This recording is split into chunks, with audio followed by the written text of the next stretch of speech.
है। इसी तरह से मैं एक दो बातें और कहना चाहता हूं भारतीय पहनावे के बारे में।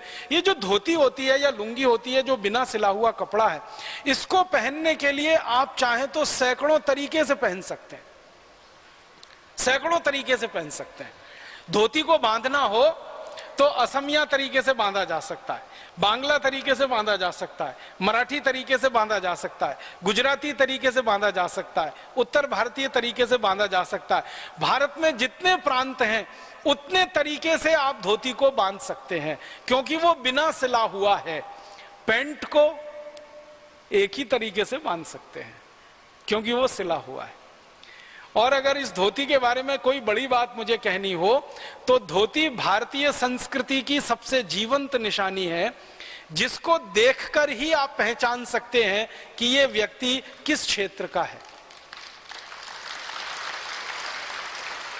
मैं जो है ना, या आप, साधारण रूप से आपके सामने कोई मां को खड़ा किया जाए जो असमिया पद्धति से धोती बांधे हुए हो, कोई माँ को खड़ा किया जाए जो मराठी पद्धति से बांधे हुए हो धोती, किसी माँ को खड़ा किया जाए जो गुजराती पद्धति से धोती बांधे हुए हो, किसी माँ को खड़ा किया जाए जो पंजाब या हरियाणा की पद्धति से धोती बांधे हुए हो, और उनके नाम के आगे कुछ न लगाया जाए कि ये कहाँ की माँ है, हरियाणा की है, आसाम की है, बंगाल की है, कहाँ की है, खाली धोती बांधे हुए वो खड़ी है। आप एक मिनट में बता देंगे ये माँ आसाम की है, ये माँ बंगाल की है, ये माँ पंजाब की है, ये हरियाणा की है, ये गुजरात की है, या ये जम्मू कश्मीर की है। माने धोती बांधने के तरीके मात्र से पूरा परिचय हो जाता है बिना बोले हुए। लेकिन पैंट पहने हुए आदमी को आप नहीं बता सकते कि ये इंग्लैंड का है, आयरलैंड का है, फ्रांस का है, जर्मनी का है, या अमेरिका का है, या कनाडा का है, क्योंकि पैंट एक जैसी है सभी जगह। धोती बांधने के तरीके एक जैसे नहीं है कहीं भी। मैं आपको और एक बात कहना चाहता हूं कि धोती वस्त्र तो एक ही है, बांधने के तरीके जो है ना वो अलग अलग है। एक क्षेत्र के हिसाब से एक तरीका, दूसरे क्षेत्र के हिसाब से दूसरा तरीका। महाराष्ट्र की माताओं को देखा धोती बांधे हुए तो उनका तरीका बिल्कुल अलग है, क्योंकि महाराष्ट्र की वैसी जरूरत है। आसाम की माताओं को देखा है धोती बांधे हुए, बंगाल की माताओं को देखा है धोती बांधे हुए, क्योंकि वहां की जरूरत बिल्कुल अलग है। हर क्षेत्र के, हर परिवेश के, जलवायु और जरूरत के हिसाब से बांधने का तरीका विकसित हुआ है। वस्त्र तो एक ही है, धोती जो 5 मीटर का या 5 गज का वस्त्र तो एक ही है, सारे देश में एक ही तरीके से बनता है, लेकिन बांधने के तरीके में जो अंतर है उसी को मैं भारतीय संस्कृति मानता हूं। और जो धोती एक वस्त्र है उसको मैं भारतीय सभ्यता मानता हूं।